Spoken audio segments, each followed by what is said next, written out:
Good morning, everyone. Hope you're having a great Saturday, enjoying this nice, cool fall weather we're having. Oh, wait a minute. That's 110 yesterday, wasn't it? Yeah, it's going to be a little bit warm today, I think. 111, 112. You know, it makes you want to go to church on Sunday, so you don't have to think about that other places about that temperature or worse.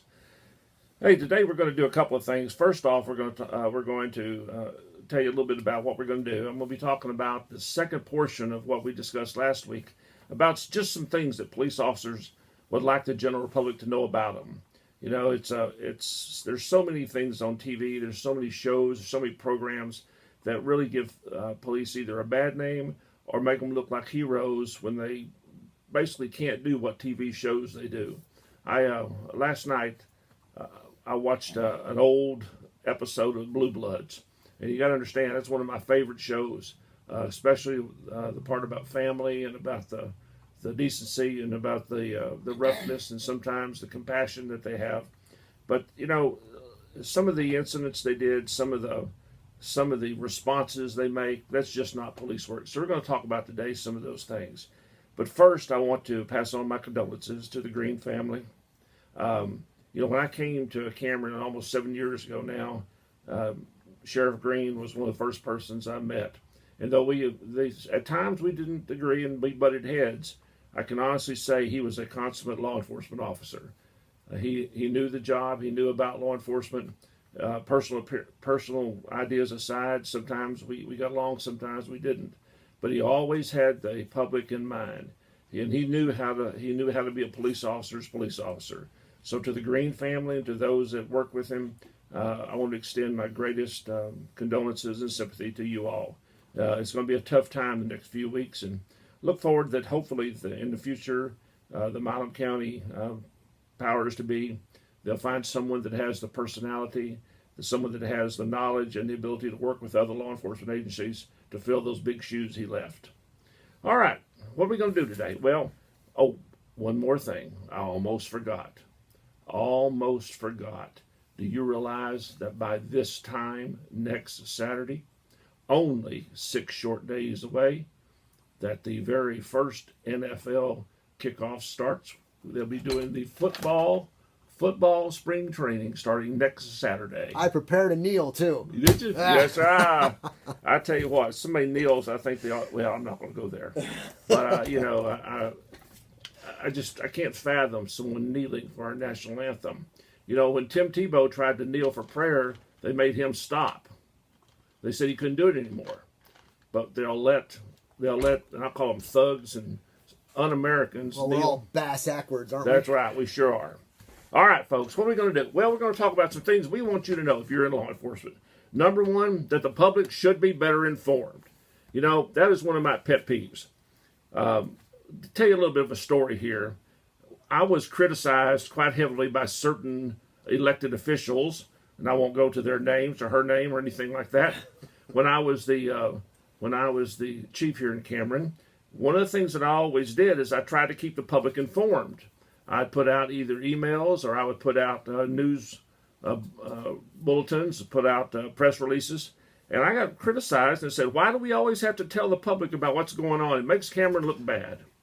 Well, folks, I'm telling you, you should never be embarrassed to be honest. You should never be embarrassed to be honest. Crime takes place, and the citizens have a right to know that crime takes place. There's so many incidents that have turned into rioting because not enough information is given out. We need, in law enforcement, to be better explaining what happens and how it happens. So that's something that's important to remember. Also, in law enforcement, the law enforcement officers need to be better connected with the community leaders. And what do you mean? What I mean by that? Real simple, folks. A lot of times we don't connect in law enforcement with the folks we need to connect with. There's so much politics involved. There's so many things that come into play. The one thing you don't want to do, you never want to do, is you never want to turn your head to either the important people, you never want to turn your head to the common people, and you definitely never want to turn your head to those that are in need of help. So we need to be better that way. Now, the next thing a lot of people might not understand, cultural differences do hinder us in law enforcement. Absolutely. Absolutely. You know, there was many years ago in my earlier career, I had one of the most violent incidents that I ever got involved in where I had to fight and I thought that somebody was fixing to get killed happened with a person that had come from Vietnam. And he was a refugee that was here. He had gone out, he had done some things wrong, and we were in the process of trying to arrest him. Well, everybody knows that when you arrest someone, especially if it's a violent encounter, you put them down on their knees and have them cross their legs. You have them sit back a little bit on their haunches. And that way you can handcuff them without much problem. This gentleman, when we tried to get him to do that, fought us tooth and nail. I mean, we had a fight on our hands, kind of like a rattlesnake and I don't know what. But come to find out, the cultural differences in his country, if you did that, you know what was going to happen to him? He was going to be assassinated. Well, unfortunately, we have to teach our people that, and our officers need to learn that. Every culture has a difference. Every culture has a difference. I went into a house one time, to be honest with you, and it was a young lady that I was dating, and when I walked in, right in the middle of the table, there was this 6-person hookah. And now, me being a cop, and me thinking, you know what, they're smoking dope in this house. Well, they weren't smoking dope. What it is, this culture, this particular location that these folks and her originated from, that was how they celebrated. They put tobacco in it. They could have put other things in it, but it happened to be this was tobacco. They put tobacco in it, and they sit around smoking and talking and having a family gathering.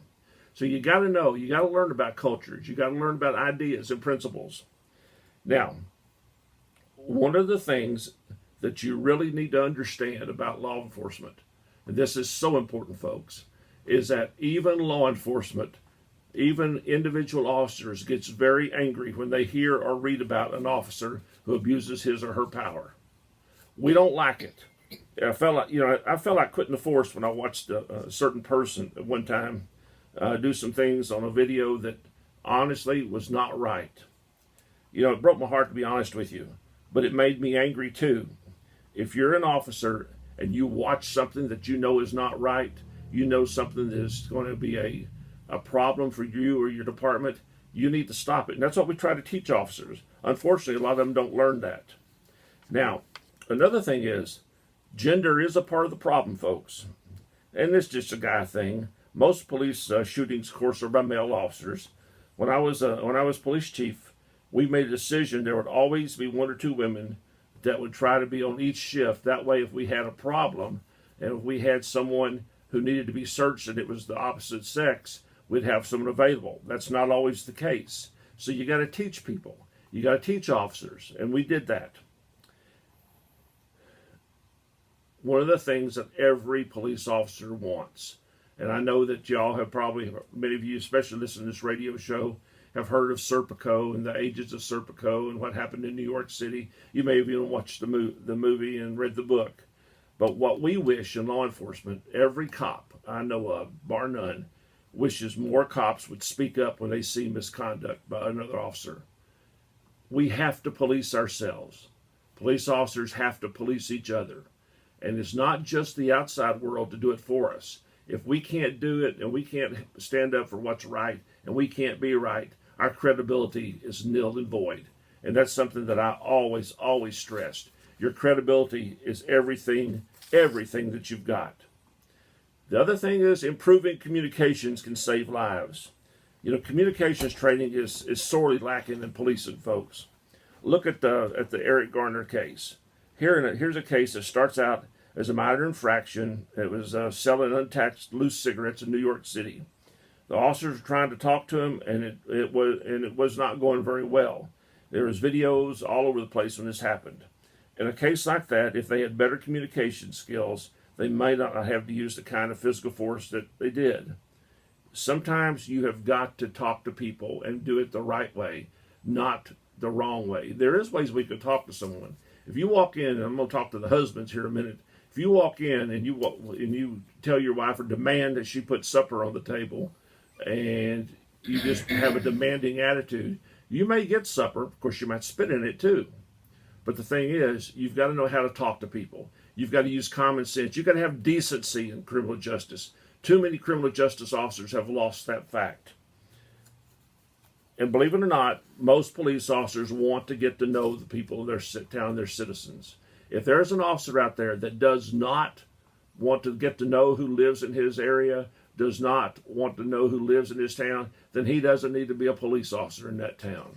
I'm not saying you walk over to him, give him a kiss, put a hug around him, grab him on the butt and say, hi, how are you doing today? But what I am saying is that you need to know your people. You need to know what makes them tick. You also need to know when there's good times and when there's bad times. So it's something that's responsible for you to do as a police officer. And we want officers to know that. And I'm going to tell you, bar none, I'm going to tell you what it takes to be the best police officer there is. And if you want to note this, you can say that Randy Dixon said this on the 22nd day or the 21st day of July 2018. And I will promise you, this is the most important thing that a police officer could do. The best police officers are the best listeners there are. Nothing ever was accomplished by talking over people. As officers mature in the job, they learn that you become a better police officer when you listen to people. They're trained to neutralize a threat, to make arrests. But I have found that if I get off the gas a little bit, listen a bit more, I can resolve problems with a lot less conflict. You got to have open ears. You don't just open your ears and open them. You got to listen. You got to hear what's being said. And many times, the jobs of police officers are extremely emotionally draining. There is not a day that goes by, and I'm telling you right now, folks, not a single day that goes by that I don't think about a couple of calls I made in my 44 years of policing. The horrific sight that I saw, the agony that I saw, and two individual instances that they're just ingrained. They'll never go away. It's my form of PTSD, if you will. They're affected by things like that. Police officers are affected by what they see on the job. If I get a call, or I got calls where children were hurt, it affected me.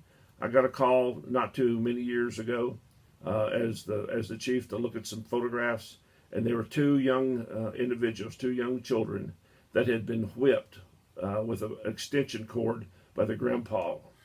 There was marks from their neck all the way down to their ankles. And I'm telling you, that affects officers. That makes officers want to do things that they shouldn't. One of the only times that I've ever done anything, and I'll admit it now since the statute of limitations is over, but there was a young 3-year-old child, and this happened 36 years ago on East French in Temple, that a neighbor had called that the child was crying, couldn't stop crying. They thought something was wrong, so I was the responding officer, and this was in the midnight shift. Went up to the house, and the house was horrible to start with. It was in the dead of summer. It was hot. The kid was bawling, crying, and opened the door up, and the dope-impaired caretaker male had burned the child's arms 30-something times with the cigarette. The only time in my career, folks, that I used a little more force than was necessary to effect the arrest. And the way I did it, to be honest with you, after I handcuffed him, back then we had police cars that had extruded metal as cages, and all the way to the police station, there's about 20 dogs that ran out in front of me, and the young man bounced off the front of that cage. Was I wrong for doing it? Absolutely. Absolutely wrong. But I'm telling you right now, that child did not deserve to be burned 30-something times on his arms. So yeah, the job is emotionally training. Now, a couple of things, and we're almost done today. First off, no police officer wants to fire his gun in anger or in duty. We love to shoot. Most police officers absolutely adore shooting. We love firearms. We love feeling that power of the gun going off. But let me tell you what, I don't know of a single police officer that wants to shoot someone in the line of duty. 44 years, I've had to do that one time. And it was the most horrific thing that I had ever gone through. Ironically, he and his brother became very good friends of mine, and we worked together for many years in another town, and to this day, I still keep in contact with him. And last but not least today, most people don't hear about the good things police officers do. If you saw the news here recently, there were 2 officers from Freestone County that helped an elderly person put in an air conditioner because they couldn't lift it. Those things happen every single day. I had officers that would buy kids bicycles in both the towns I worked in because they had theirs stolen and their folks couldn't afford it. I've had officers that have taken food to people because the individuals didn't have enough food to go buy. There are a lot of good things police officers do that we never ever hear about. But unfortunately, we hear about the bad things that happen. So folks, I'll ask you to do this. When you see something happening to a police officer, or you see a police officer doing something, remember, know all the facts before you do something, before you relate on Facebook or something that you might see. You know, videos are great. We can put our cell phone videos on, but they don't show us what happened up to that point. So folks, use common sense, use a little bit of compassion for your police officers, thank them once in a while, and if you ever have any need to complain on them, do it, because that's the right thing to do. So last but not least, folks, have a great week. I will not be here next week. I was getting my eyes cut on a little bit, but have a great week, everybody.